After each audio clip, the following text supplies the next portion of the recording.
Hola Marta. Hola, hola, hola Lina. Ahí está la jefa, llegó Meli. Hola, ¿cómo están? Muy bien, ¿Todo bien? todo lindo, sí. Yo después de un mes de estar con mi hija, mis nietos, así que feliz. Qué lindo, Marta. Sí, Qué la verdad que bueno, los extrañaba después mucho. de Sí, tanto sí. tiempo, ¿no? Sí, sí, sí, es feo. Esta época es tan difícil, la verdad. Sí, estar alejado de la familia, así que bueno, me alegro mucho que hayas podido estar con ellos. Sí, sí, sí. Una inyección de energía y de cariño familiar. Totalmente. Además, mutuamente, porque estaban en plena mudanza. Imagínate con los nenes en el medio. Vos arreglás acá y los nenes desarman por allá. No, así Sí, que vino bien que la abuela estuviera. está muy bien.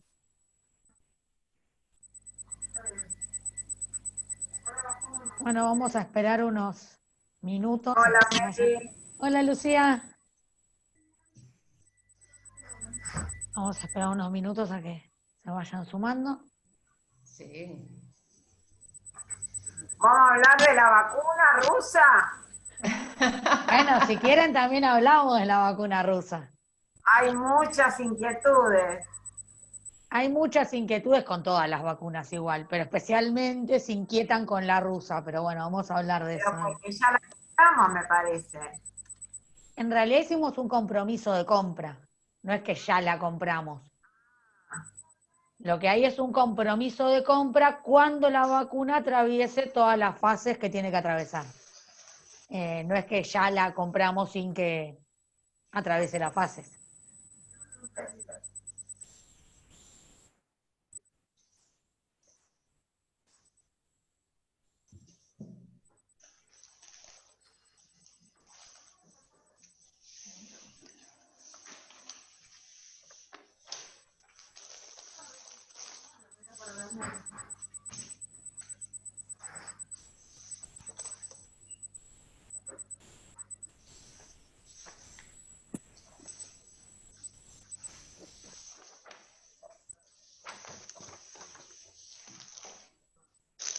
Parecía un día de playa, pero bueno, está lindo para charlas internacionales. Se ha puesto feo, por lo menos. No, no siento que les robe un día soleado. Ya hay pronósticos hay un pronóstico fulero de alerta meteorológico ahora. Esperemos que no, que llueva, pero que no se agrave. Pero bueno, sí, se puso feíto el día. Sí, sí, yo desde acá lo veo al oeste y el sur y veo unas nubes negras que se asoman. Sí, se ha puesto muy nublado. Hola Daniel, Marco, bueno, todos los que se van sumando, bienvenidos. Lina, por supuesto, que está desde el principio. Buenas. Ahí se están conectando algunos más. ¿Qué tal, Meli? ¿Cómo te va? Hola Diego.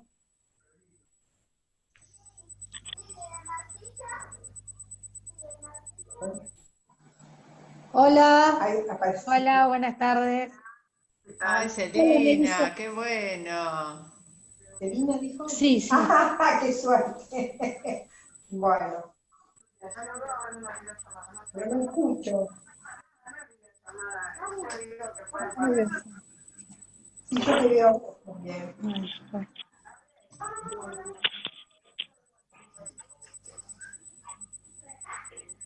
Bueno, esperamos uno o dos minutitos y después ya comenzamos con la presentación y luego con la charla.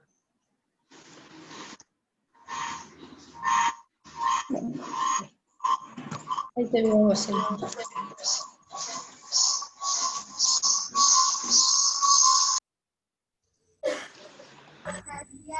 Esta es la... Ah, no.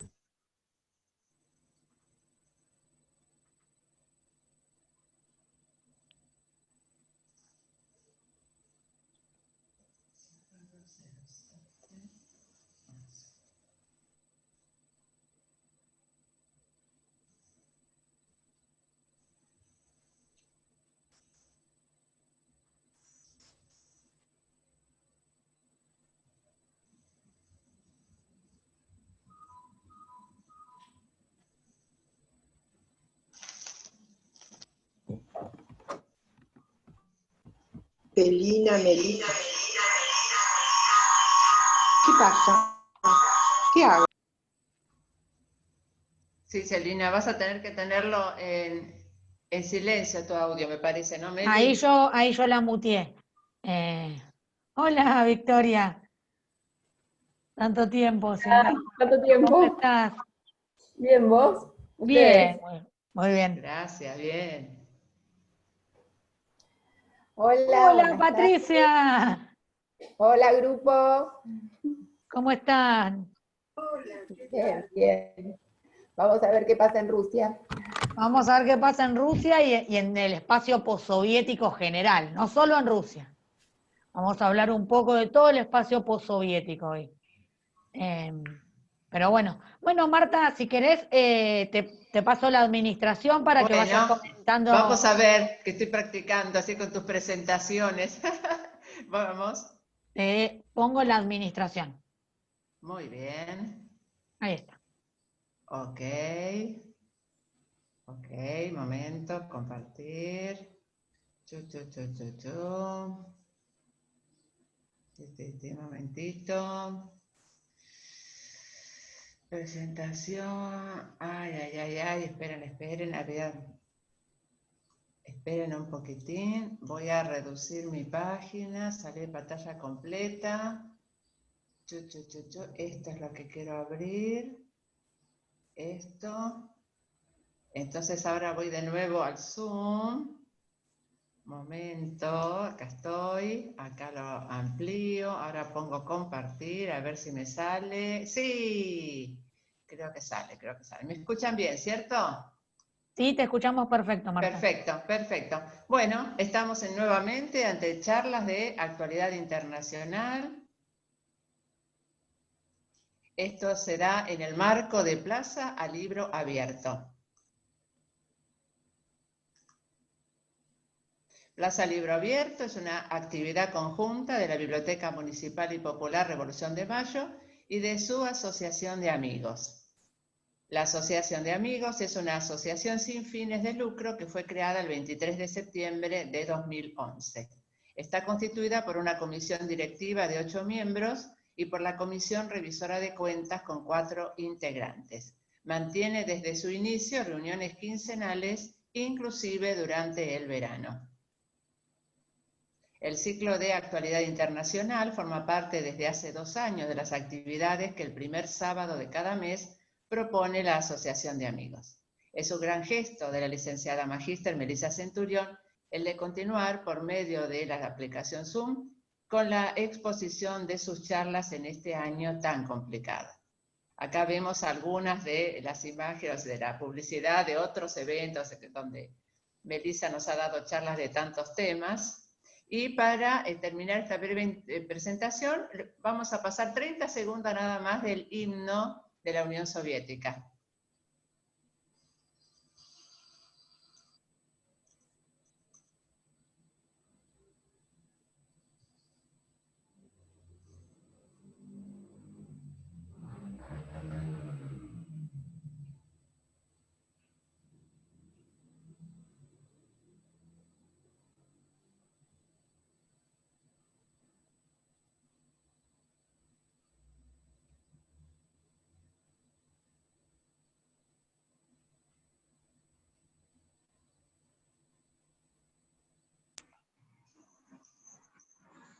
Bien, muchas gracias por acompañarnos. Ahora ya te devuelvo, un momentito, dejo de compartir acá. Y ahora, ¿cómo era el asunto? Tengo que ir a los 3 puntitos. A los 3 puntitos y poner en Make a Host. A ser hospedador. Exacto. Perfecto, muchas gracias, Meli. Gracias, Marta. Bueno, gracias a todos por participar. A la Asociación de Amigos de la Biblioteca Revolución de Mayo, que desde hace 2 años nos encontramos en estas charlas.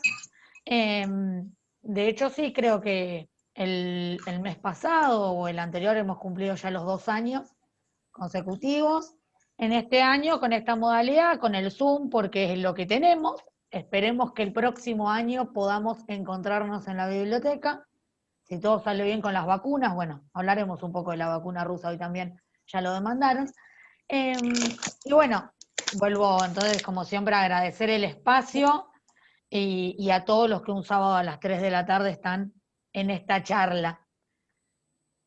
El título de hoy, bueno, es polémico, ¿no? ¿Qué quedó de la Unión Soviética? Porque en una semana en la cual hemos tenido una sobredosis de Estados Unidos, y que todo el mundo habla de Estados Unidos, si no lo vieron hace escasos minutos se confirmó el triunfo de Joe Biden, poner el foco en no solo Rusia, sino en todo el espacio postsoviético, es cuanto menos, bueno, yo tenía idea de dar esta charla el mes pasado, por otras cuestiones cambiamos el tema, pero es por lo menos, bueno, salir un poco del eje donde están los medios hoy, salir de lo más tradicional que hablamos, poner el foco en Rusia, pero también en qué quedó de aquella idea y qué quedó de aquella conformación que fue la Unión Soviética. Fíjense qué casualidad, esto sí que fue una pura casualidad. Hoy, en realidad, entre el 6 y 8 de noviembre se dio lo que conocemos como la Revolución de Octubre. La Revolución Rusa sucedió, era octubre para ellos porque tenían otro calendario, pero en nuestro calendario entre el 6 y 8 de noviembre, así que se están cumpliendo por estos días 103 años de la Revolución Rusa, que va a ser el germen, va a ser el origen, aunque la Unión de Repúblicas Socialistas Soviéticas se va a formalizar en 1922. Y esta Unión de Repúblicas Socialistas Soviéticas tuvo casi 7 décadas de vida, de las cuales 45 años casi transcurrieron en el marco de la Guerra Fría. Y eso también nos da una perspectiva sobre qué era la Unión Soviética, porque tenemos la perspectiva occidental de qué significó como Estado, como proyecto, como todas las cuestiones que era la Unión Soviética en ese momento. Lo cierto es que no voy a hacer una historia de la Unión Soviética, acá venimos a charlar más de actualidad, venimos a charlar de qué pasó con la Unión Soviética después, qué pasó después de que se desintegró y qué pasa hoy en ese espacio. En 1991 se formaliza el proceso de desintegración de la Unión Soviética. Los motivos fueron diversos. ¿Qué llevó a la caída de la Unión Soviética? Bueno, cada autor tiene distintos, puede poner el énfasis en distintos aspectos. Había aspectos económicos, fundamentalmente había aspectos económicos, el gasto militar era muy alto, influyó también la tragedia de Chernobyl, tuvo una influencia. Hubo cuestiones religiosas, ¿no? La religiosidad de algunos de estos pueblos, y especialmente en la Europa del Este con la visita del Papa Juan Pablo II a Polonia. Bueno, hay muchos aspectos que determinaron, pero finalmente en 1991 la Unión Soviética se desintegró.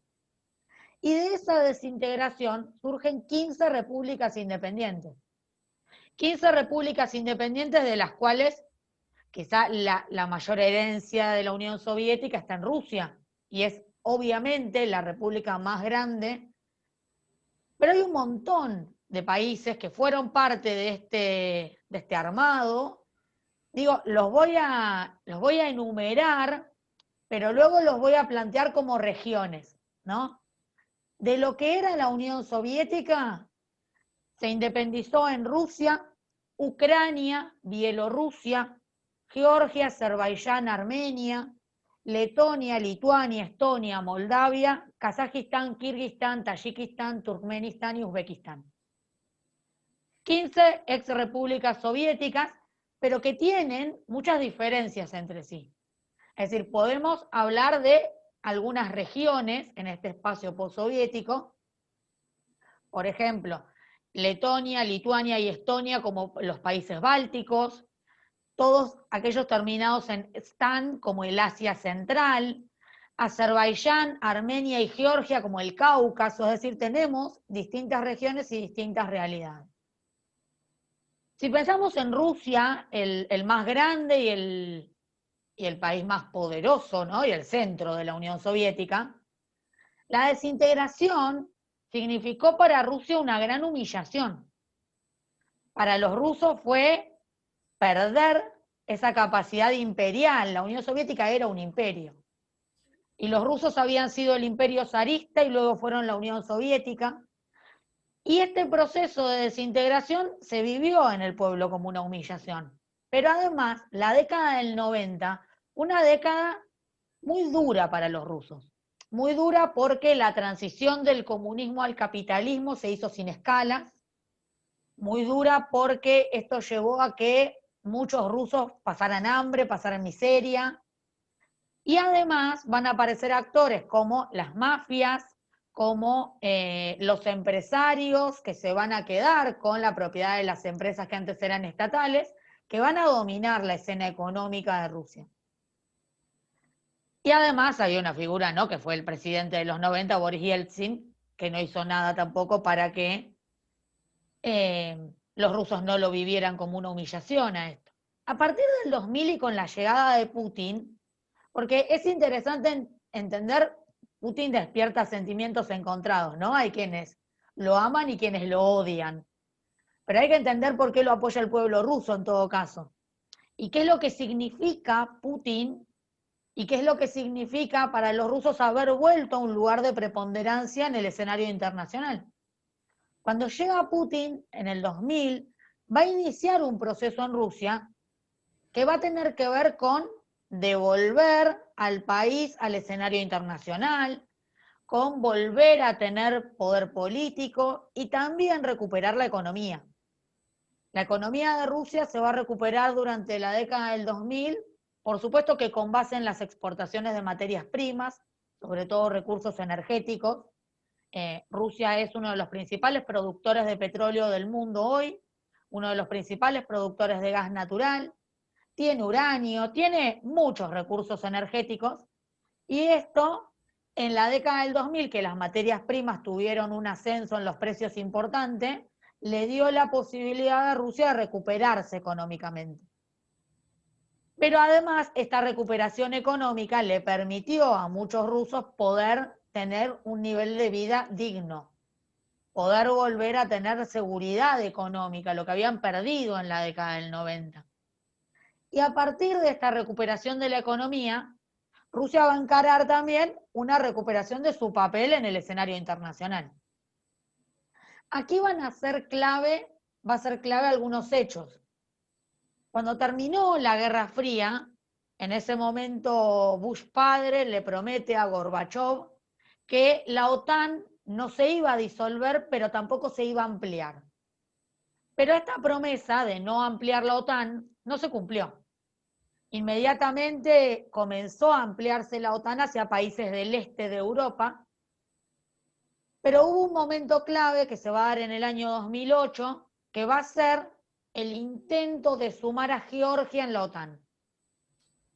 El intento de sumar a Georgia en la OTAN, esto lo tenemos que sumar, por supuesto, a conflictos internos dentro de Georgia, en dos regiones especialmente, que son Osetia del Sur y Abjasia, con mayoría rusa. Esto va a terminar en la intervención militar de Rusia en Georgia. Y va a ser un poco decir, bueno, acá está el límite. Acá está el límite, hasta acá podés ampliar la OTAN y no vamos a permitir, en términos de los rusos, por supuesto, no permitiremos un avance más allá. Ese va a ser el momento en el cual Occidente va también a visualizar que Rusia estaba volviendo a tener un papel distinto en el escenario internacional.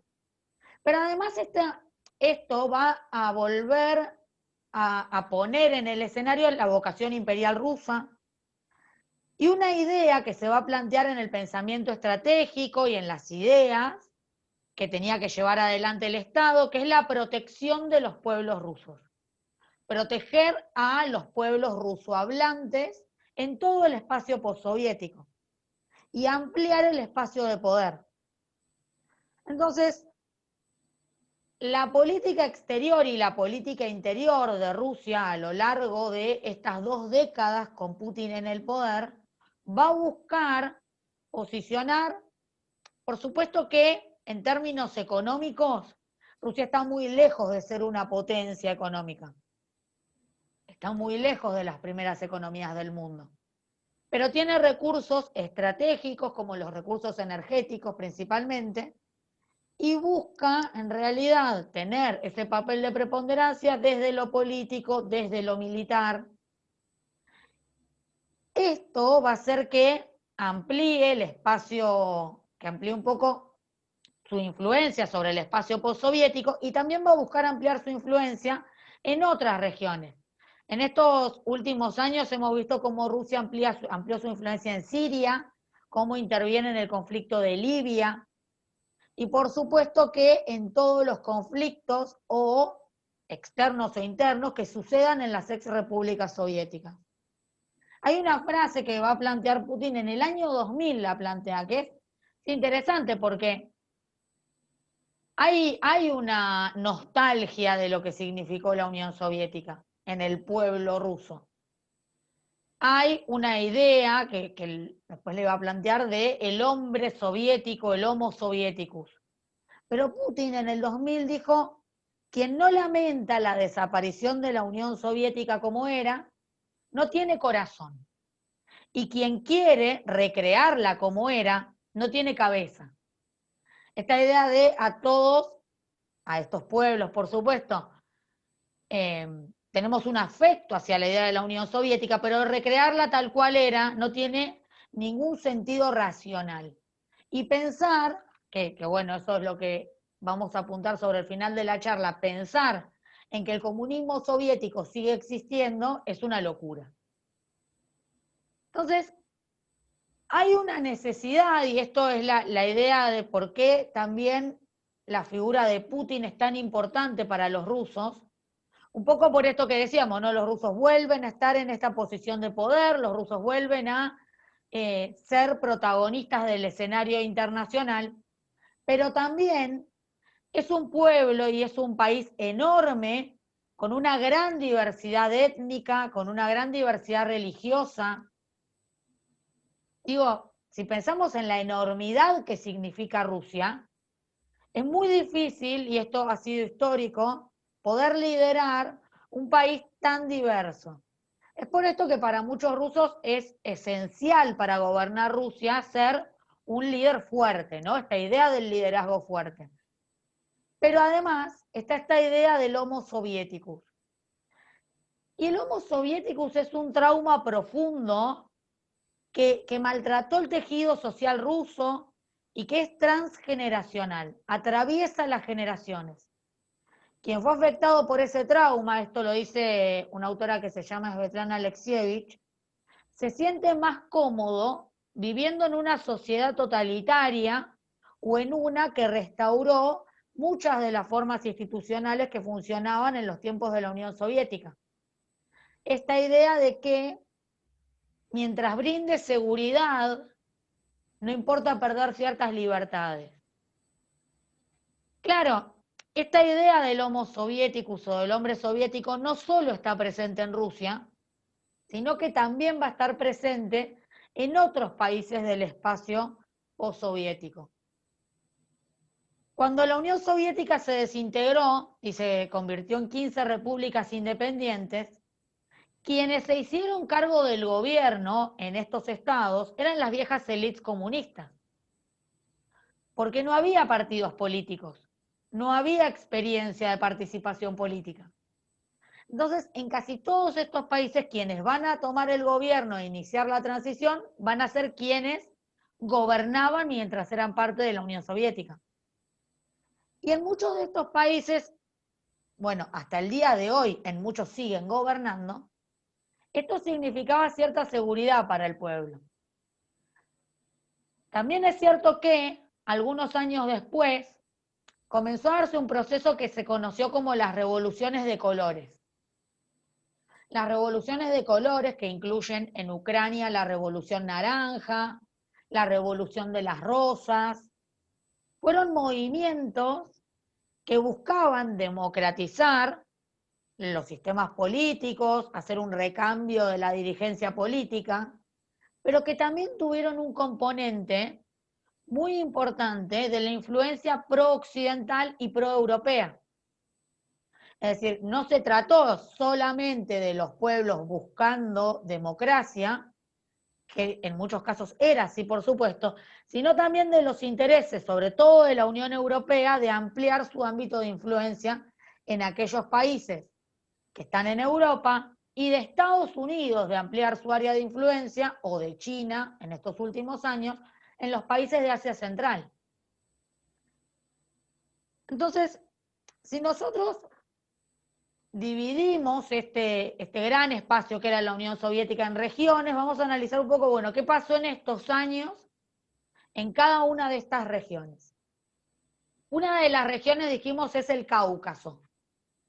El Cáucaso está conformado por Georgia, Azerbaiyán y Armenia. Países diversos en términos étnicos, en términos religiosos, que supieron en algún momento ser un estado que se llamó Transcaucasia, pero que luego formaron parte de la Unión Soviética y terminaron siendo repúblicas independientes. Estos tres países, desde que se disolvió la Unión Soviética, vienen atravesando muchos conflictos. En el caso de Georgia, dijimos, los conflictos se dan en la región de Osetia del Sur y en la región de Abjasia, regiones hoy controladas por Rusia, y esto llevó a la guerra en el año 2008, una guerra que Rusia la resolvió en un par de horas, porque Georgia no tuvo el apoyo que esperaba de la OTAN o de Estados Unidos. Pero el conflicto que hoy por hoy, porque de hecho es un conflicto de estas últimas semanas, nos tiene mirándolo detenidamente, que también es un conflicto viejo, es el conflicto entre Azerbaiyán y Armenia. Quizás han visto en las noticias que hace algunas semanas volvió a haber una guerra entre estos dos países por una región que se denomina Nagorno-Karabaj. La guerra de Nagorno-Karabaj es una guerra que tuvo su origen al final de la Unión Soviética y que tiene que ver con un territorio que formalmente quedó dentro del territorio de Azerbaiyán, pero que estaba poblado por armenios. Los armenios y los azeríes van a tener una guerra a principios de los 90, guerra que va a ganar Armenia, y luego de eso ese sector, esa región de Nagorno-Karabaj va a quedar bajo control de los armenios, aunque formalmente está dentro de Azerbaiyán. Esto ha tenido escaramuzas a lo largo de estas 2 décadas, en realidad 25 años más o menos, estos últimos 25 años, pero este año, hace algunas semanas decíamos, esto dejó de ser una escaramuza y se transformó en un conflicto abierto.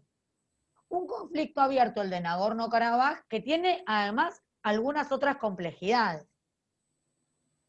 Azerbaiyán es un país musulmán chiita. Esto también para pensar, los soviéticos, durante toda la duración de la Unión Soviética, buscaban, y esto fue sobre todo la idea primordial de Stalin en su momento, crear una identidad soviética, por fuera de las identidades étnicas, religiosas y nacionales, que hubiera una identidad superior. Pero esto no escondió que eran pueblos de etnias distintas y con religiones distintas. Digo, en la Unión Soviética teníamos cristianos ortodoxos, teníamos musulmanes sunitas, musulmanes chiitas, judíos, católicos, hay de todas las religiones prácticamente, y la diversidad étnica ni les cuento. Con lo cual, Azerbaiyán es un país musulmán, pero chiita. Armenia es un país católico, pero que tiene un vínculo mucho más cercano con Rusia, un vínculo con Rusia. La mayoría de los países del espacio postsoviético siguen teniendo relación con Rusia y de hecho muchos dependen económicamente.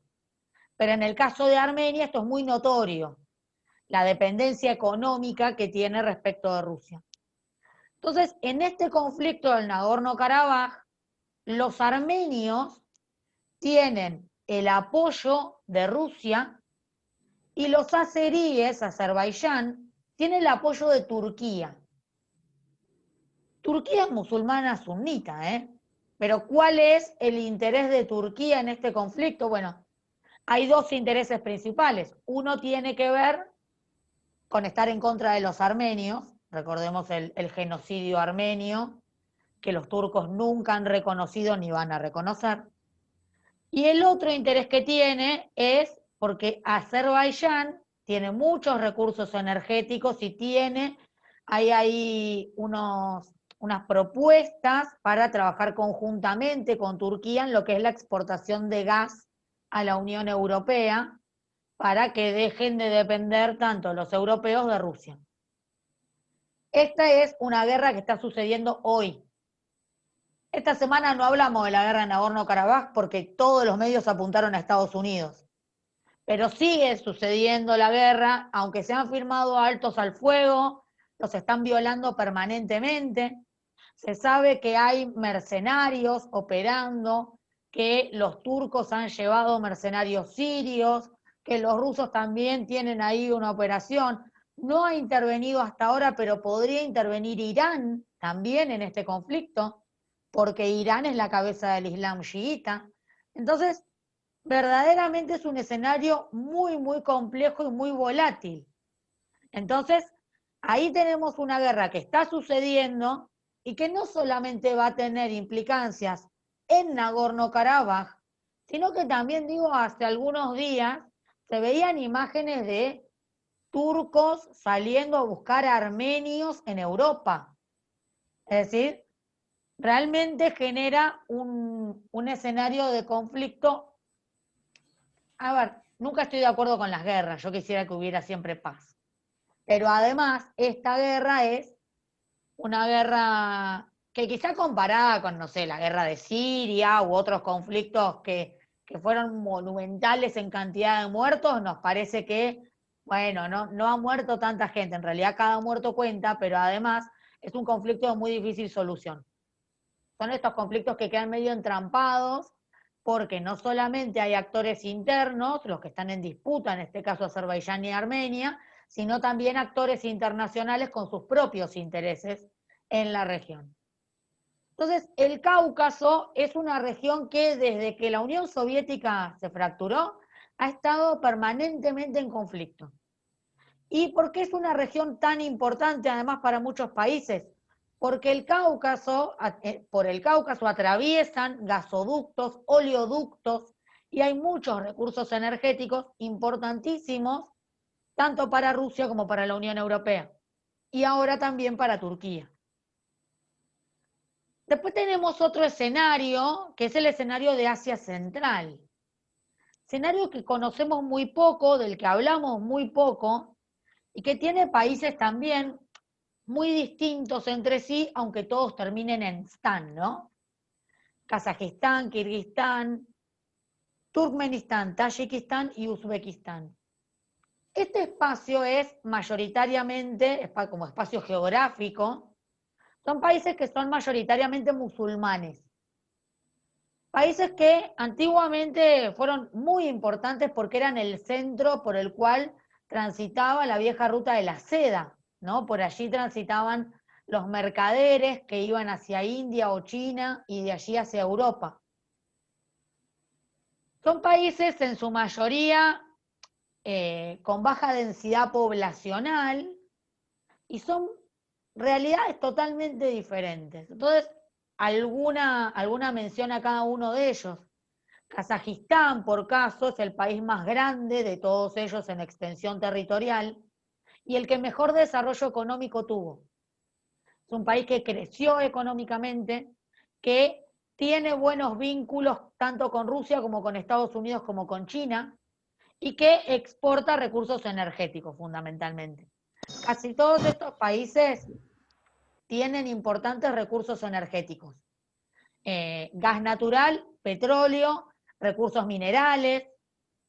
Kazajistán, en esto de hablar de las élites que se quedan en el poder y el personalismo, fue gobernada desde su independencia hasta el año pasado por Nursultán Nazarbayev. Es decir, más de 30 años fue gobernada por el mismo hombre que renunció el año pasado un poco en esta idea que algunos líderes de este tipo tienen de renunciar antes de que los agarre la muerte, ¿no? Cuando vio que ya estaba mayor Nursultán, renunció, pero fíjense si el personalismo será extremo que durante el gobierno de Nazarbayev, Kazajistán cambió su capital. Kazajistán tenía la capital, era Almaty, y Nazarbayev va a construir una ciudad de cero para hacerla la capital, que se llamaba Astana. Con la renuncia de Nazarbayev, le van a cambiar el nombre de la capital y le van a poner Nursultán, el nombre de pila de Nazarbayev. A ese punto llega el personalismo, quien lo continuó en el cargo es su mano derecha, con lo cual en la mayoría en los países de Asia Central prácticamente no podemos hablar de democracias.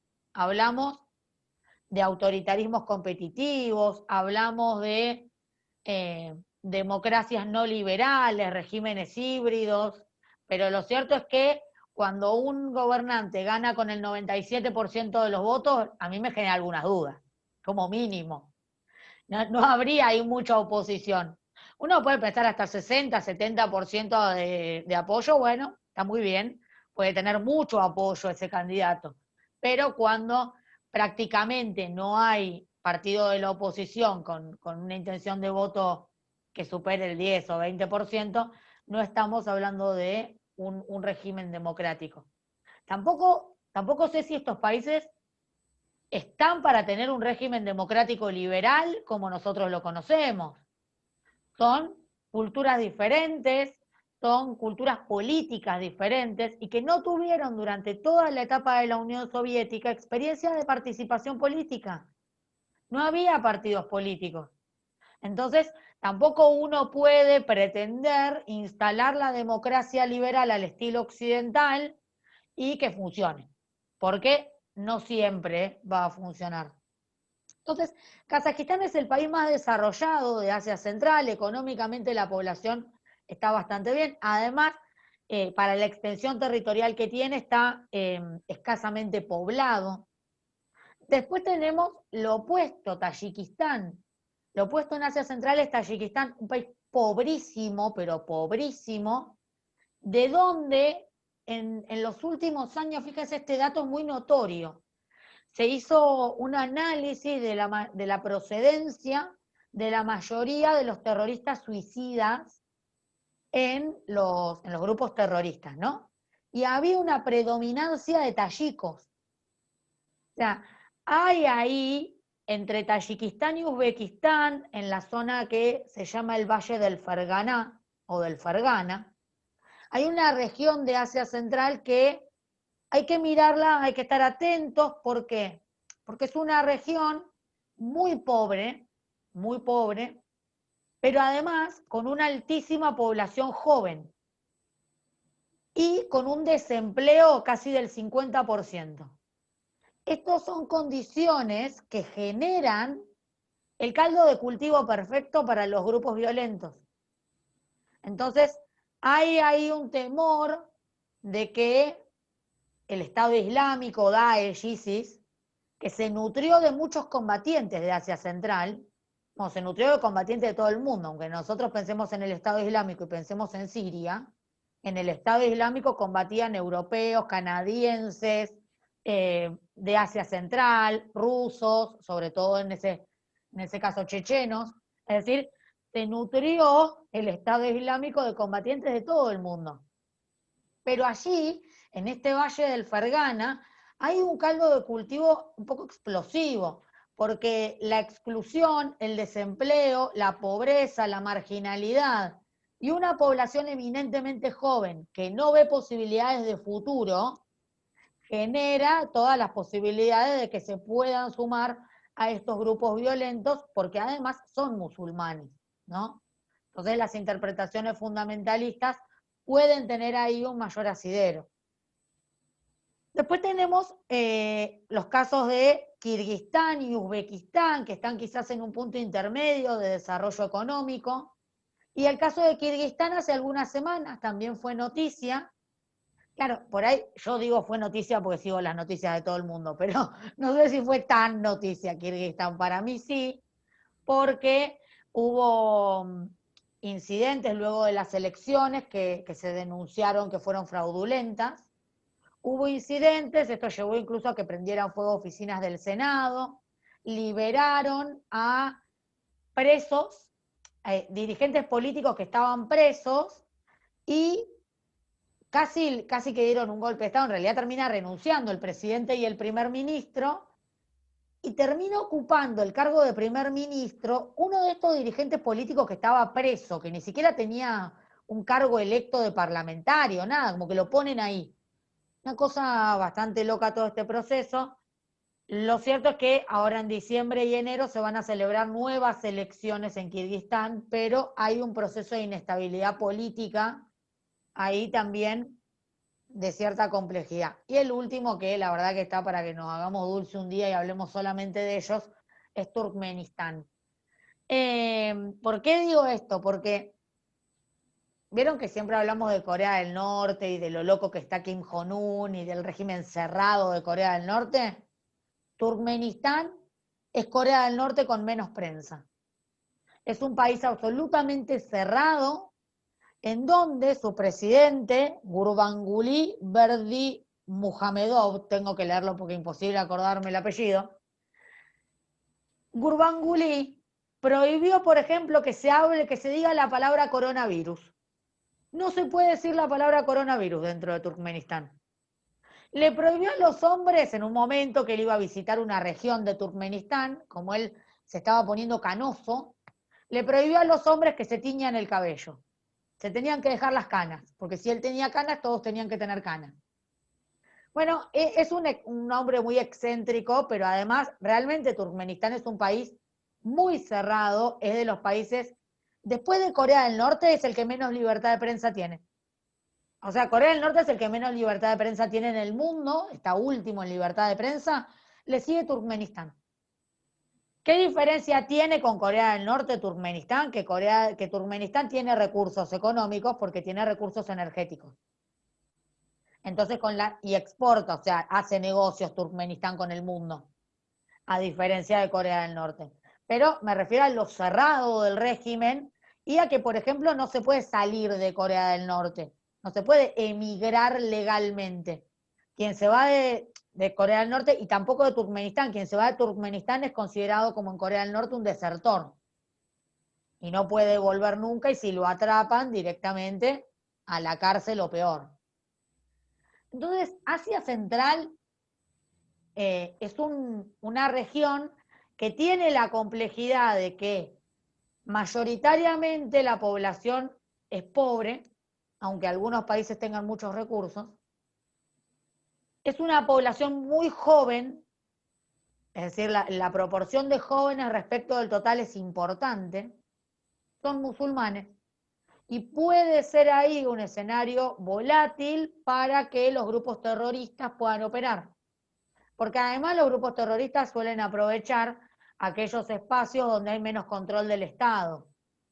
Dudo que un grupo terrorista vaya a operar a Turkmenistán, donde el Estado controla todo, pero en Uzbekistán, en Kirguistán, en Kazajistán, donde además las extensiones territoriales son muy grandes y no hay tanto control del territorio, puede aparecer esta posibilidad. Los países bálticos, decíamos Estonia, Letonia, Lituania, fueron los países que tuvieron un vuelco más rápido hacia Occidente. Conforman parte de la Unión Europea y son parte de la OTAN. Dejaron de estar prácticamente bajo la influencia rusa. Con lo cual, no, son parte del espacio postsoviético sin duda, pero no son parte del área de influencia de Rusia en el espacio postsoviético. Y por último, en este escenario nos quedan dos países que por distintos motivos han sido también de las principales preocupaciones de Rusia: Ucrania y Bielorrusia. El caso de Bielorrusia es bastante particular. Bueno, Ucrania y Bielorrusia, que además fueron los dos países protagonistas de la tragedia de Chernobyl, ¿no? Porque la central nuclear de Chernobyl estaba ubicada, bueno, está aún, con su gran sarcófago que la recubre, ubicada en la frontera entre Ucrania y y Bielorrusia o Belarus, con las ciudades de Chernobyl y la ciudad de Pripyat. En el caso de Bielorrusia, es muy particular porque es el único país que o es el país que más lo dijo abiertamente, ¿no? Cuando se propuso la disolución de la Unión Soviética, Bielorrusia no quería que se disuelva. Bielorrusia estaba a favor de mantenerse en la Unión Soviética. Eso por un lado. Por otro lado, Bielorrusia mantuvo parte de la estética soviética, y hasta fíjense un dato que parece un detalle, pero que es interesante, que es, mantuvo el nombre del servicio secreto, la KGB. En Rusia ya no se llama más KGB, pero en Bielorrusia sí se llama KGB. Entonces, son cuestiones que tienen, si hay un país que tiene nostalgia por la Unión Soviética, ese es Bielorrusia. O por lo menos lo era mayoritariamente durante el gobierno, hasta hoy en día, de Alexander Lukashenko.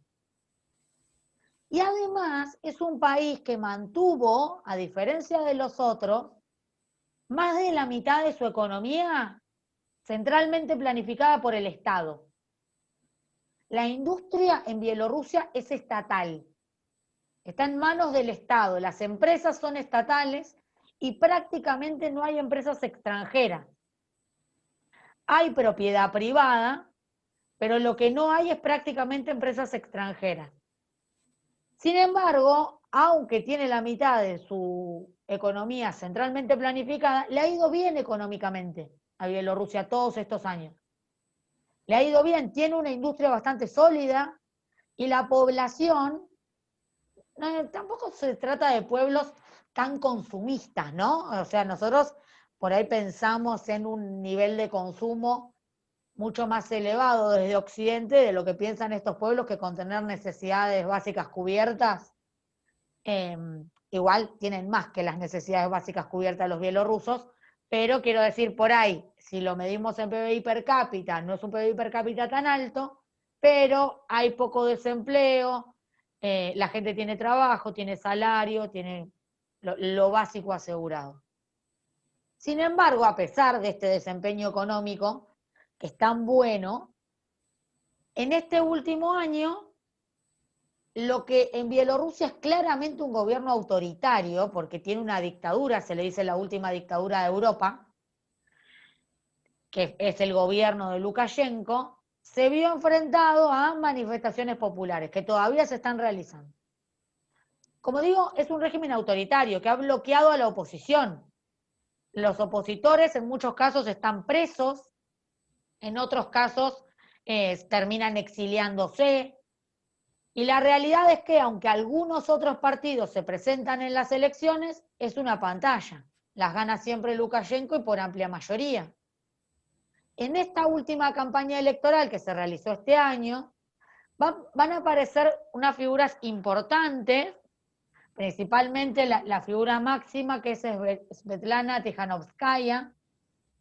Svetlana Tikhanovskaya es la esposa de un dirigente político de la oposición que está preso.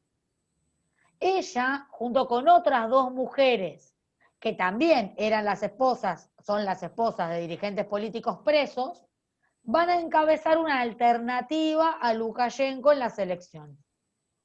Tikhanovskaya es una profesora de inglés de 38 años, que nunca había hecho política, pero que un poco reclamando por la detención de su esposo, va a encarar esta campaña electoral.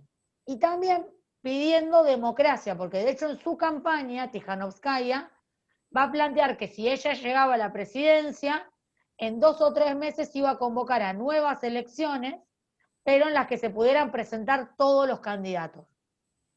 Es decir, lo que quería era, o lo que quiere es, democratizar el sistema político bielorruso. Y va a contar con un apoyo importante de la ciudadanía. Eso no se va a ver reflejado en las urnas, con lo cual va a haber inmediatamente denuncias de fraude en contra de Lukashenko, y van a salir los bielorrusos a la calle. Manifestaciones en estos últimos meses que fueron recurrentes. Hace una semana y pico hubo un paro nacional convocado por Tikhanovskaya, que ya no está en Bielorrusia, se exilió en Lituania, pero la verdad, todo esto, ¿en qué termina? Lukashenko asumió su nueva presidencia en una ceremonia a puertas cerradas, y sobre todo lo está sosteniendo Rusia. Putin está sosteniendo a Lukashenko, porque más vale malo conocido que bueno por conocer. Con Lukashenko tiene buenas relaciones, y el tema, en realidad, ¿cuál es el temor de Rusia? Es que la democratización venga de la mano de una occidentalización y que los bielorrusos terminen estando bajo la influencia de la Unión Europea. Los ciudadanos, la realidad que ellos dicen, no queremos, y hasta la propia Tijanovskaya dijo, no queremos alejarnos de Rusia, no queremos cambiar el sistema económico bielorruso, lo que queremos es democracia nada más. Pero en otros casos, como en el caso de Ucrania, las manifestaciones por democracia terminaron en una mayor influencia europea y occidental. Entonces, esa es la preocupación de Rusia, y por la cual Putin todavía está sosteniendo a Lukashenko, a pesar de que se trata claramente de un gobierno autoritario y de que la ciudadanía está pidiendo otra cosa, está pidiendo democracia. Esto es bastante claro en el caso de Bielorrusia, pues los propios bielorrusos lo dicen, económicamente estamos bien, no queremos alejarnos de Rusia, solamente queremos democracia. El último caso, el último de los países del espacio postsoviético es Ucrania. Ucrania es un país complejo en sí mismo, porque a Ucrania le costó mucho redefinir su identidad nacional cuando la Unión Soviética se desintegró. En Ucrania había una proporción importante de rusohablantes o pueblos rusos, sobre todo en la península de Crimea y en las regiones del este de Ucrania. Y Ucrania va a tener su revolución de color, la revolución naranja, va a ser la de Ucrania, y va a crecer si nosotros tuviéramos que dividiríamos entre los pueblos ucranianos y los pueblos rusos, como para hacerlo más simple, ¿no?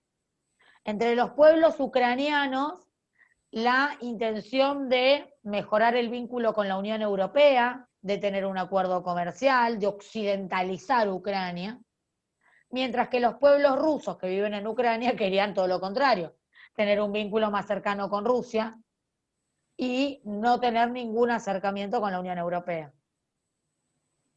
Todo esto va a terminar en el 2014, decíamos ya Rusia en el 2008 había intervenido en Georgia, se había fortalecido. Y en el 2014, Ucrania estaba a punto de firmar un acuerdo comercial con la Unión Europea, que no le integraba totalmente, pero era como un primer camino para formar parte de la Unión Europea. Y también se deslizaba la idea de que Ucrania forme parte de la OTAN.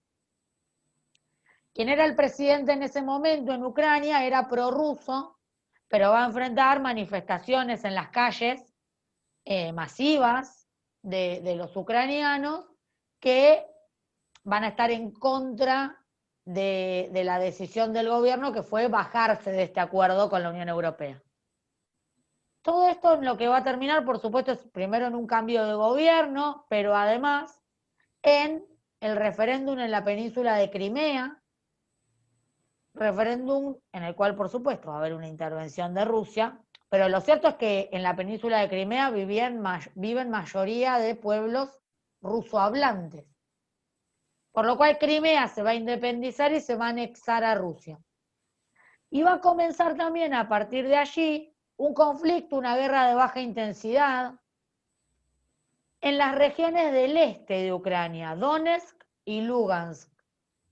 El Donbass, le dicen. Y esta guerra de baja intensidad en el Donbass no ha tenido tantos muertos, claro. ¿Qué es lo que sucedió? Después de la independencia de Crimea, Donetsk y Lugansk se autoproclamaron independientes. Pero allí no intervino Rusia de la misma manera que intervino en Crimea. Tiene un control sobre el territorio, pero como más sutil, si se quiere. Pero termina habiendo un enfrentamiento, y este enfrentamiento luego termina en acuerdos para lograr la paz, son los acuerdos de Minsk, pero a lo largo de todos estos años quedó como en un gris estas regiones, ¿no? Porque no son parte de Rusia, Crimea para los rusos ya es Rusia. En cambio, Donetsk y Luhansk no.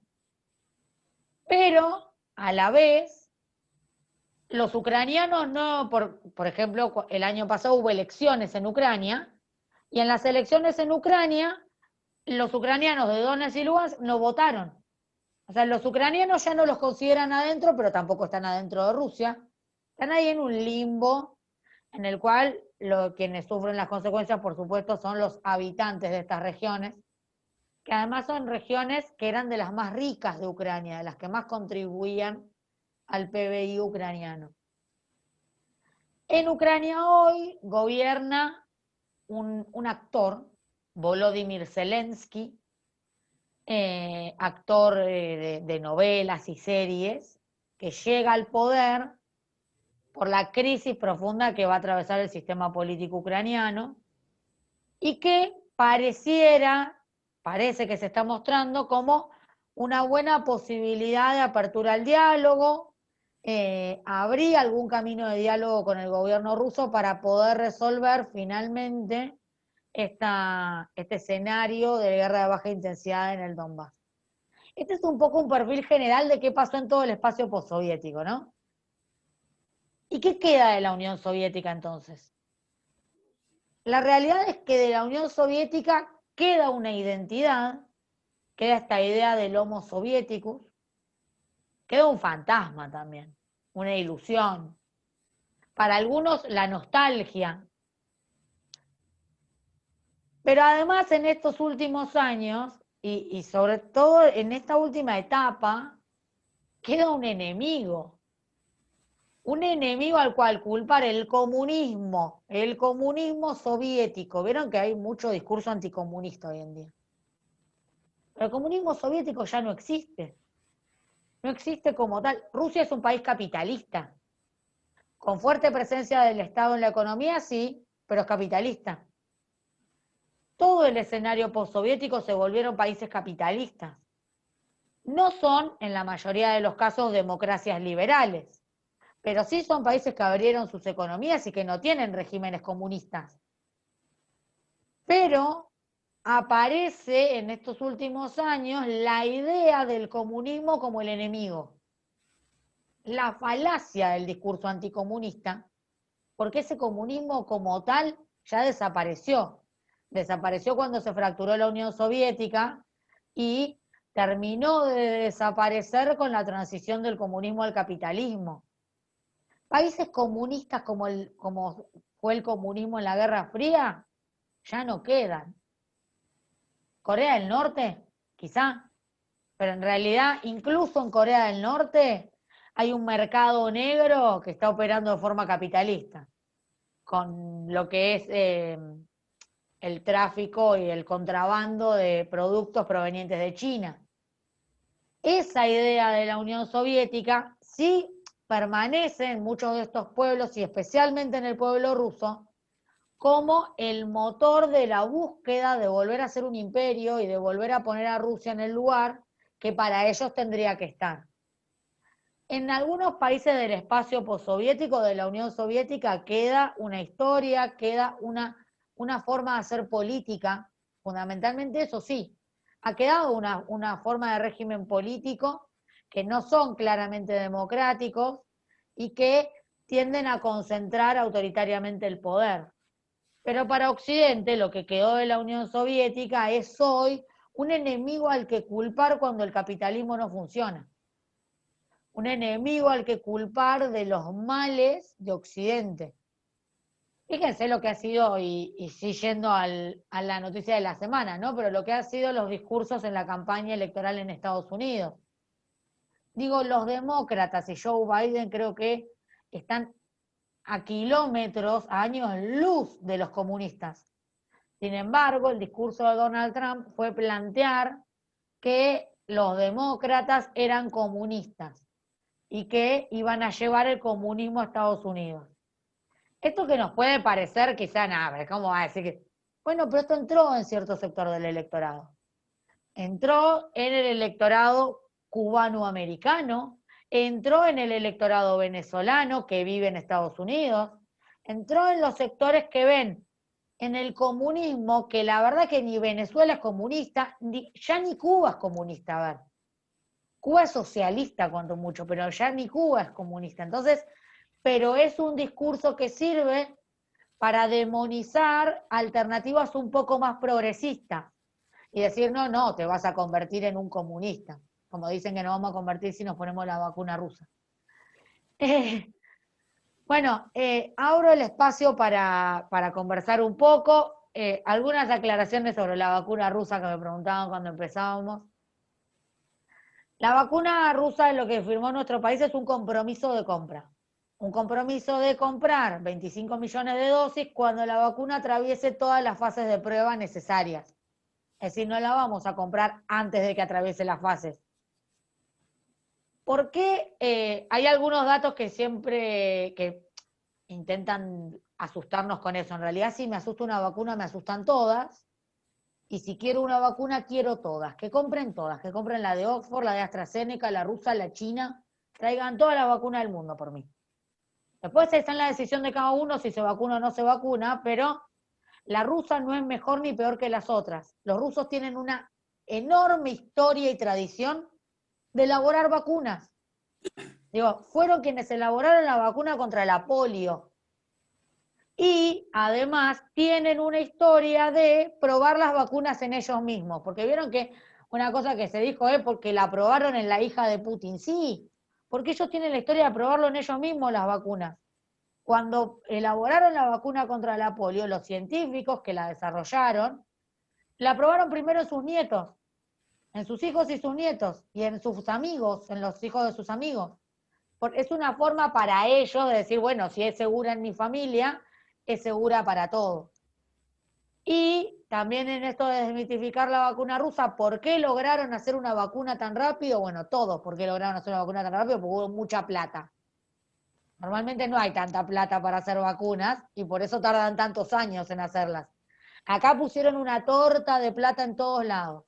Pero además los rusos, antes de que surgiera el COVID, ya estaban trabajando en una vacuna contra el SARS. Vieron que el SARS y el MERS son otros tipos de coronavirus, y como el SARS afecta sobre todo al sudeste asiático, los afecta a los rusos también.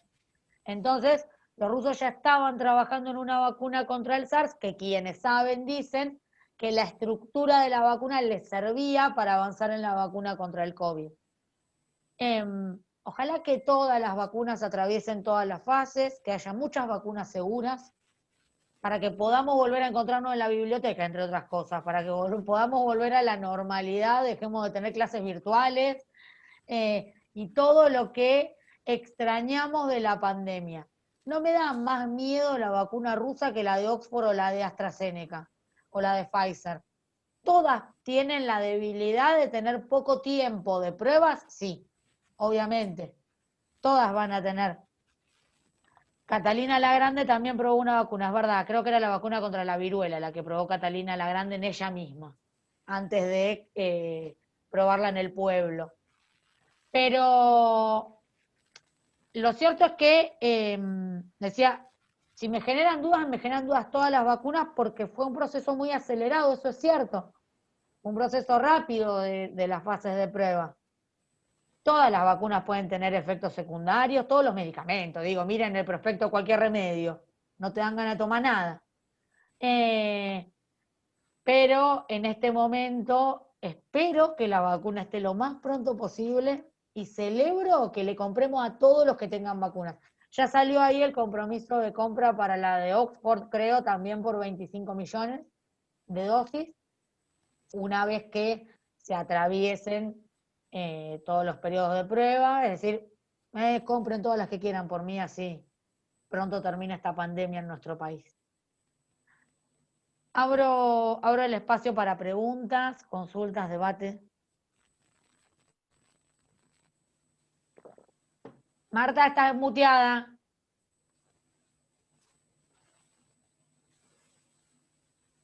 Gracias, gracias. Yo te iba siguiendo con el mapa al lado, porque entre que los nombres son parecidos y me resultan tan extraños, entonces iba siguiéndote con el mapa. Y ¿sabés qué pensaba? Digo, nunca estuve por esos lados, no sé los guías de turismo, seguramente cuando hacen sus interpretaciones de dónde están y la historia de tal o cual lugar, deben tener distintas interpretaciones según tengan más afinidad con una forma de gobierno o con la otra, ¿no es cierto? Da la sensación de multiculturalidad en cada uno de estos países, ¿no? Sin duda. Y además, está muy bien eso de tener el mapa al lado, ¿no? Porque a veces, si no lo tenemos al lado, a mí a veces me es necesario estar mirando el mapa por más que sepa dónde están los países, porque visualizo mucho mejor. Yo no quise hacer presentación por el tema de, sobre todo por la banda del internet, trato de no usar presentaciones en Zoom porque a veces se cuelga internet. Pero si hubiéramos estado en la biblioteca, seguramente hubiera mostrado en el proyector algunos mapas e imágenes, como siempre hacíamos de estos países. Los países de Asia Central, por ejemplo, desde el punto de vista turístico, quizás no están explotados lo que deberían.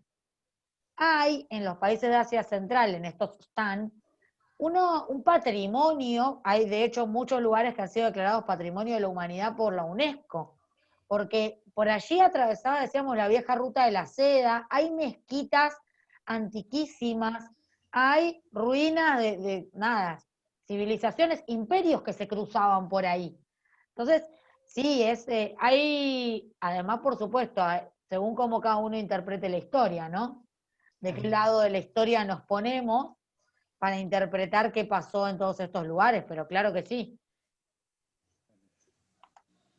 ¿Compite Rusia para posicionarse dentro del ámbito científico como potencia, como parte de su estrategia de poderío político que tanto necesita, como comentabas? Dice Mariana. Sí, es otro elemento. En los elementos del poder ruso, dijimos, económicamente Rusia, como la Unión Soviética, es casi un enano, ¿no? Como le decían. Pero en términos militares, Rusia es poderoso. Eso sigue siendo poderoso Rusia en términos militares. En términos políticos también, por el rol político que cumple Rusia en el escenario internacional. En términos científicos también. Digo, la Unión Soviética también se destacaba por eso. El nivel educativo en la Unión Soviética, los avances científicos, la carrera espacial. Así que sí, tener la vacuna y tener la vacuna pronto es una herramienta, un elemento de poder. Y el poder cultural. Haber hecho el mundial, por ejemplo, en Rusia, era un elemento de soft power o poder blando o poder cultural. ¿Por qué? Porque era mostrarse al mundo. Durante toda la Guerra Fría, lo que pasaba del otro lado de la cortina de hierro, lo conocíamos por lo que nos contaba Occidente. Y los comunistas se comían a los chicos, según Estados Unidos. Entonces los rusos tenían que mostrar al mundo que ellos eran otra cosa y mostrar la riqueza de su cultura, no sé, la belleza de sus paisajes, sus ciudades. Muchísima gente viajó a Rusia y no hubiera viajado de otra manera. Y todo el mundo hablaba de Rusia, y vieron que en los mundiales no hablamos solamente de los estadios, se empieza a hablar de la historia, de la cultura, te muestran imágenes de las ciudades. Entonces, eso le dio un vuelo desde el poder cultural también, pero sí en los científicos, y aparte los rusos son buenos en el desarrollo de ciencia y tecnología, en algunas áreas más específicamente. El problema que ellos tuvieron durante la etapa de la Unión Soviética, dicen algunos autores, es que esa ciencia y tecnología la aplicaban sobre todo al ámbito militar, ¿no? A los avances militares. Estados Unidos también lo hacía, pero Estados Unidos después te generaba una versión que pudiera comercializar en lo civil. Esa misma tecnología la aplicaba en lo civil para hacer negocio. En cambio, Rusia, la Unión Soviética no hacía eso.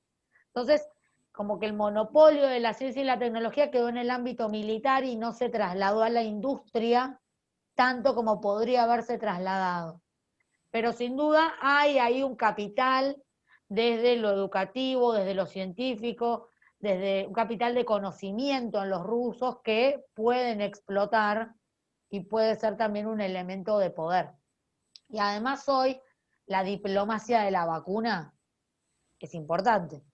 y como también la diplomacia de los insumos médicos, ¿no? China hizo diplomacia con insumos médicos, los cubanos hicieron diplomacia con los médicos, bueno, los rusos quieren hacer también la diplomacia de la vacuna. Fíjense que los chinos, a pesar de ser una de las primeras economías mundiales, no tengo tan claro que puedan tener la vacuna más rápido, porque no tienen tampoco una historia en investigaciones médicas especialmente. Tienen tecnología de última generación, los chinos sí, en inteligencia artificial, en computación, pero no tienen una historia de desarrollo en la ciencia médica. Y eso es importante, digo, hay un capital de conocimiento en la ciencia médica que sí lo tiene Rusia, que sí lo tienen los grandes laboratorios, por supuesto, que están haciendo Pfizer o AstraZeneca, y que lo tiene Cuba también, que está haciendo su vacuna, con mucho menos recursos que el resto de los países, pero también está elaborando su vacuna. Gracias. Para crear virus sí, pero no para curarlos. Sí, yo también, yo soy conspiranoica, yo creo que el virus fue creado en laboratorio. Igual no tengo cómo comprobarlo, así que objetivamente no lo puedo decir, pero soy de la creencia de que ese virus, digo, hemos tenido otros tipos de coronavirus, sí, pero ninguno tuvo estas características, es como todo muy raro. Y aparte los chinos este año van a crecer económicamente, mientras el resto del mundo nos hundimos. Ellos no van a tener un crecimiento tan alto, pero entre 4,5 y 5% de crecimiento del PBI es un montón. La Argentina va a caer un 10%. No sé bien cómo va a terminar lo de Estados Unidos, porque hay ahí un efecto burbuja de lo que fue la inyección de dinero en la economía que le dieron a la maquinita de imprimir dólares, que no sé cómo va a alterar el equilibrio macroeconómico. Pero la mayor parte de los países del mundo están en caídas del PBI entre el 6, 7, 8%, y los chinos crecen. Así que sí, yo creo que hay alguna cosita extraña.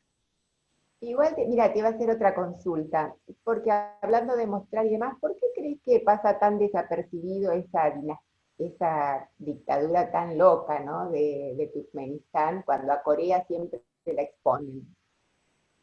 Porque los turkmenos hacen negocios con unos cuantos Sí. y porque no son un enemigo de Estados Unidos. Corea del Norte está muy expuesto, primero por lo que significó la guerra de Corea en el marco de la Guerra Fría, y aparte porque sigue siendo, ahora no sé si se lo podría decir hoy un enemigo de Estados Unidos, pero sí es un país que significa una molestia para los Estados Unidos y es un país muy importante para China. Turkmenistán no le importa a nadie. Entonces, no, como que lo dejan ahí, nadie hacen negocios, venden sus productos, los turkmenos, y nadie, pero la verdad es que es muy loco, habría que hacerle más publicidad a la dictadura loca de Turkmenistán.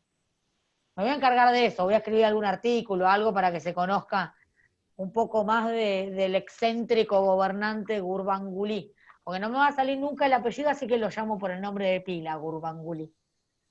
Pero sí, creo que tiene que ver con eso. Ponemos mucho más el foco en lo que obviamente para las potencias es la principal fuente de preocupación. Yo quería decir algo, Melissa. Sí, Lucía. Bueno, yo también como Marta estuve con el mapa al lado porque, bueno, en mi formación toda esa zona de Asia Menor, no, de Asia Central, quedó desapercibida, ¿viste? Estudiábamos hasta Turquía, llegábamos a Estambul, algo de China. El conocimiento mío de Rusia, no de todos estos otros países, va por el lado de la literatura, ¿viste? Qué sé yo. Tolstoy, Dostoyevsky, eran unos escritores que nos mostraban el mundo ruso, de Rusia, no de la Unión Soviética.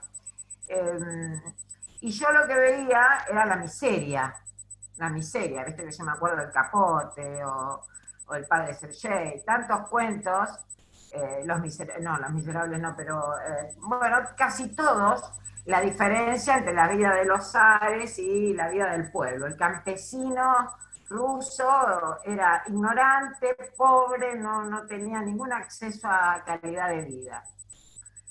Eso era en mi formación, digamos, ¿no? Como para hacer una, no sé si después las generaciones más jóvenes tuvieron otra imagen de Asia Central, pero un desconocimiento total de esa zona, de su cultura, por lo menos yo. Cuando tuve acceso a ir a España en los años, en el 2015, una amiga de mi hija que vendía veleros en Marbella y en una zona de mucho dinero, me decía, nos salvaron los rusos, porque vienen con toda la plata los rusos, vienen y compran, te dicen quiero un barco y te dejan millones de dólares. Y yo digo, viste, me pareció que el ingreso por cápita, la calidad de vida en Rusia distaba horrores de lo que de la imagen que yo tenía. No sé si ha cambiado o sigue siendo como en el capitalismo, que hay mucha diferencia entre los ricos y el pueblo, digamos. Rusia es un país muy, muy diverso. Es un país en el cual, digo, porque nosotros identificamos Rusia con Moscú o con San Petersburgo, pero hay pueblos de Rusia que se parecen más a los mongoles. Ni hablar si nos vamos a la Siberia rusa. O sea, hay una enorme diversidad. En términos de calidad de vida, lo que vos decís, Lucía, era la realidad de Rusia, y era la realidad de la Rusia presoviética, y fue la realidad de la Rusia soviética en los primeros años, porque la Unión Soviética se va a modernizar con un gran sacrificio del pueblo.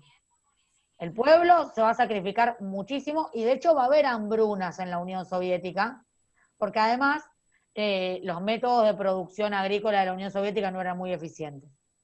Entonces, cuando se desintegra la Unión Soviética, en Rusia sí había quedado ya un capital importante desde el punto de vista industrial, porque Rusia se industrializó mientras fue Unión Soviética.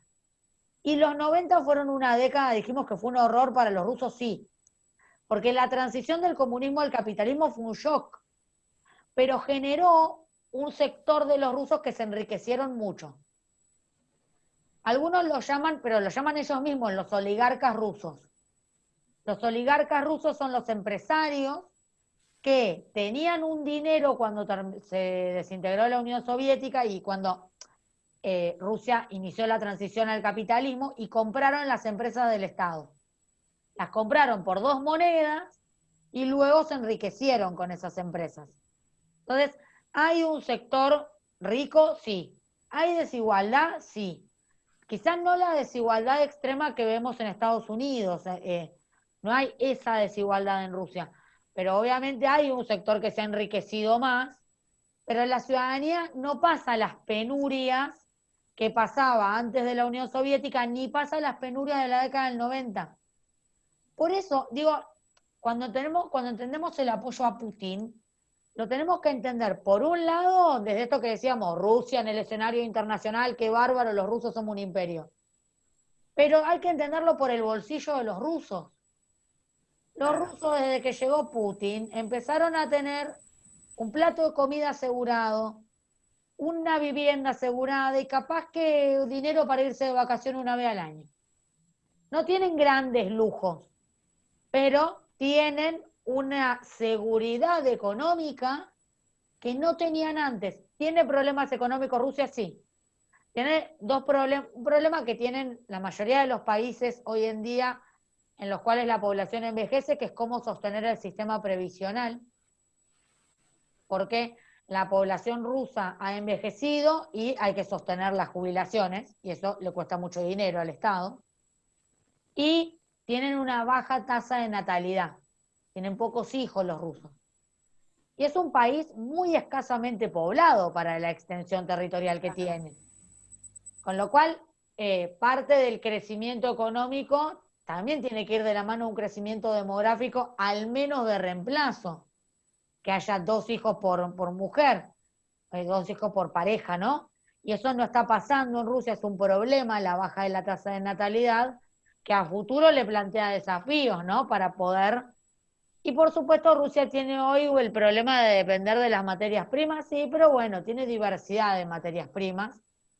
y trata de mantener ciertos sectores industriales. Pero la verdad es que si el petróleo está caro y el gas está caro, ¿por qué no va a exportar petróleo y gas? Cuando es el principal proveedor del gas de Europa, cuando provee petróleo, cuando vende uranio, es decir, tiene una diversidad energética que en las etapas, por supuesto, que estas en recursos energéticos están más caros, eso le da más ingresos al Estado ruso. Pero sí, un poco volviendo a la respuesta a la pregunta, no pasan ya la miseria que pasaban antes, tampoco es que hay igualdad.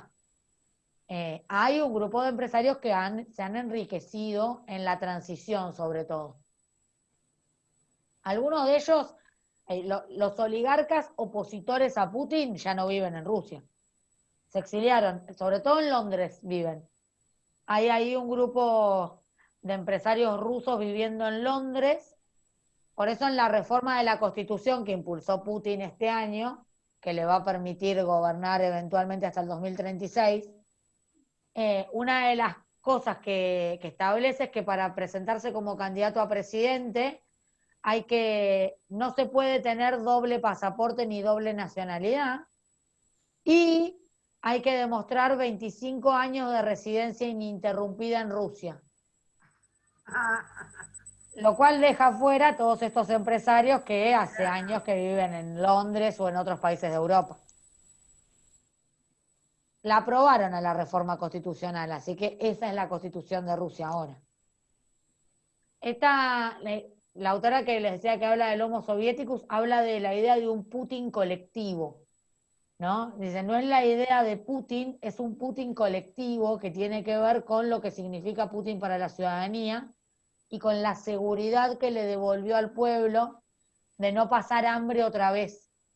Porque en el comunismo soviético podían vivir sacrificadamente, pero no pasaban hambre. Tenían asegurado, tenían cierta seguridad que la daba el Estado, la daba la Unión Soviética. En la transición al capitalismo muchos pasaron hambre y el no volver a eso es el elemento principal que sostiene hoy a Putin en la sociedad rusa. Okay. Melissa. Sí, Lina. Estoy disfónica. El nombre de la escritora del Homo Soviético. No, el Homo Soviético no se consigue en Argentina, pero la escritora es Svetlana Alexievich. Está citado, igual esto, como recomendación para hablar de Rusia, está Rusos de Putin, el libro de Inde Pomeraniec, que es un libro que está muy, muy bueno, porque Inde tiene una calidad literaria para escribir. ¿Quién es el autor? Inde, te lo escribo en el chat. Inde con H, Pomeraniec. Lo escribo en el chat y el libro se llama Rusos de Putin. Que trata muy bien esta idea, ese libro, de lo que significa Putin para la sociedad en términos de seguridad, en términos de estar dispuestos a perder libertades a cambio de seguridad económica. Porque así están formados, es como que lo llevan metido en el alma y en el cerebro. Claro, a ver, vienen del Imperio zarista, después la Unión Soviética. Bien, o sea, tiene una historia. Esa es la esencia del pueblo. Tienen una historia de imperios y de imperios donde, obviamente, en el imperio el poder está concentrado y líderes fuertes. Para ellos, el líder tiene que ser una persona que demuestre fortaleza para poder lograr el consenso o el control de la enorme diversidad que significa Rusia. Si no fuera alguien fuerte, ¿cómo hace? Dicen ellos. Imposible.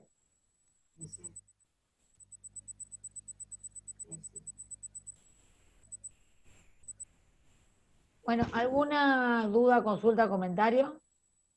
A ver, mientras los demás piensan, había unas cosas que se me van ocurriendo. Hay una miniserie o serie en Facebook, no, en YouTube, yo la he visto en Netflix, también creo que está ahí, que se llama Amor en Guerra, para los que les guste la ficción, Pero es muy interesante porque se habla de la historia de amor de una aristócrata antes de la Revolución Rusa y un militar que era turco, estaba al servicio de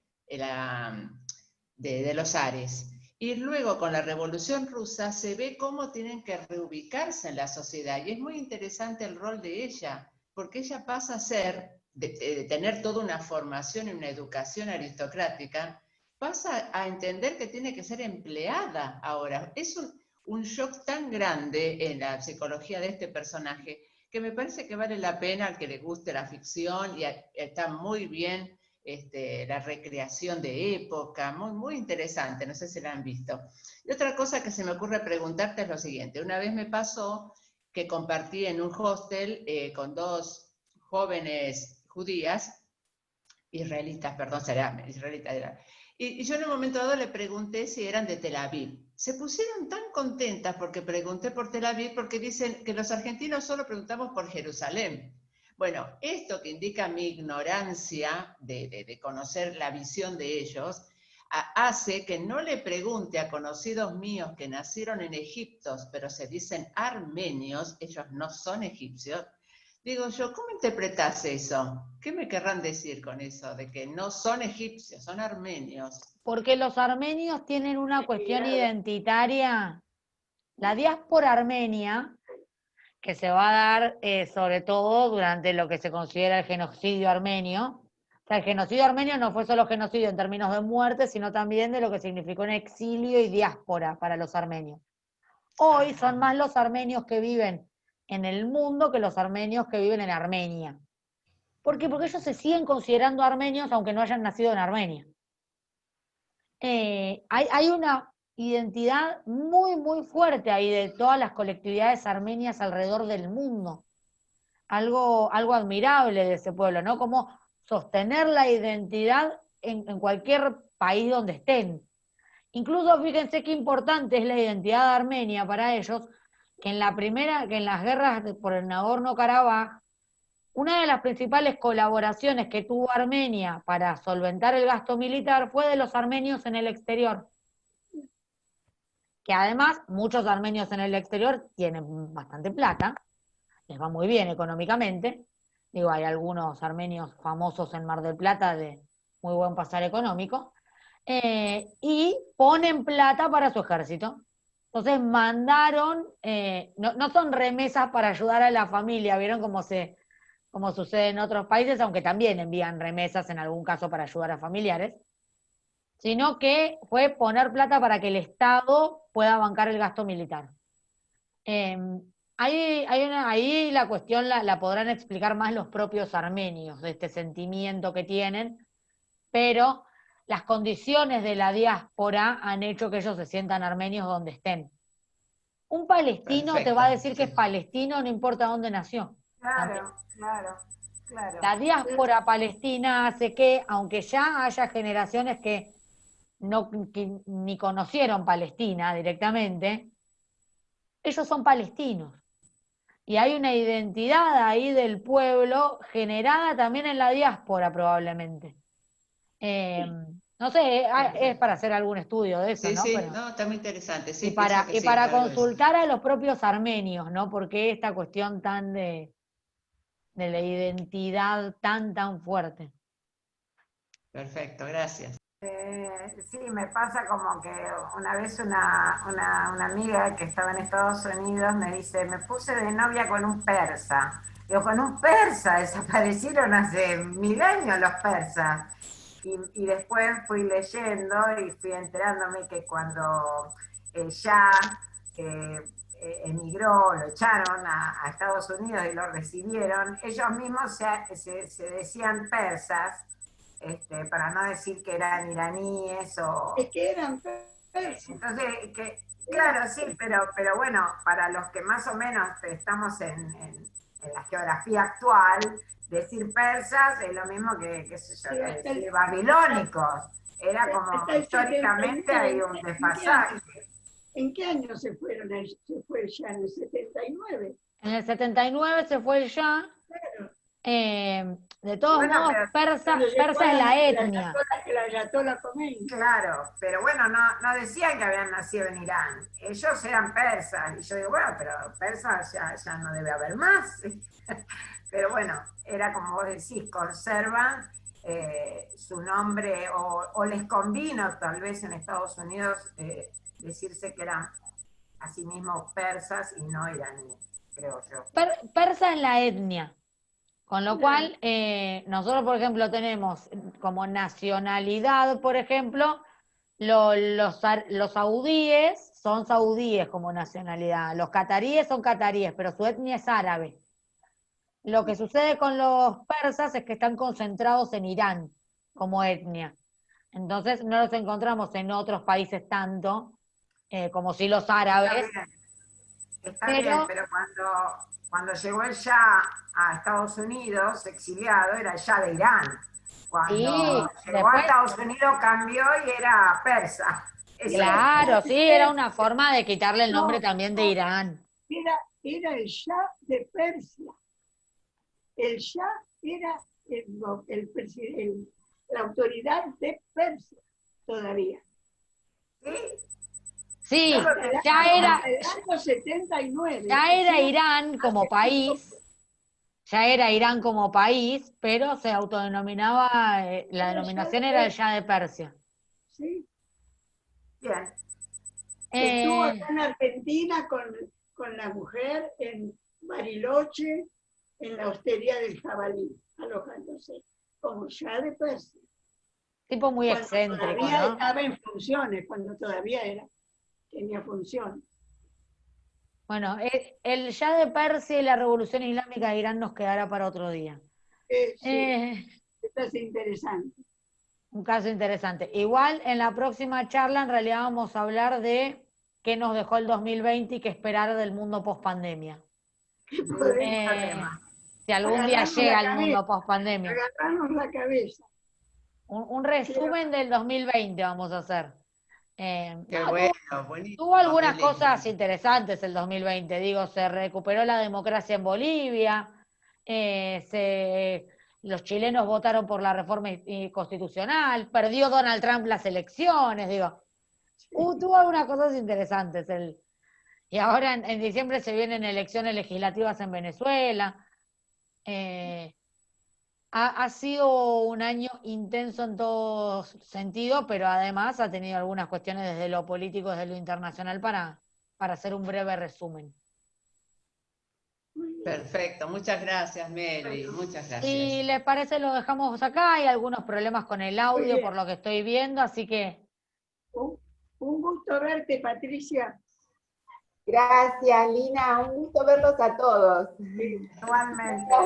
Gracias. Chao, Patricia, Victoria, gracias a todos por estar y nos vemos de nuevo el primer sábado de diciembre. Muy bien. Excelente. Luego. Chao, chao. Adiós. Gracias, gracias.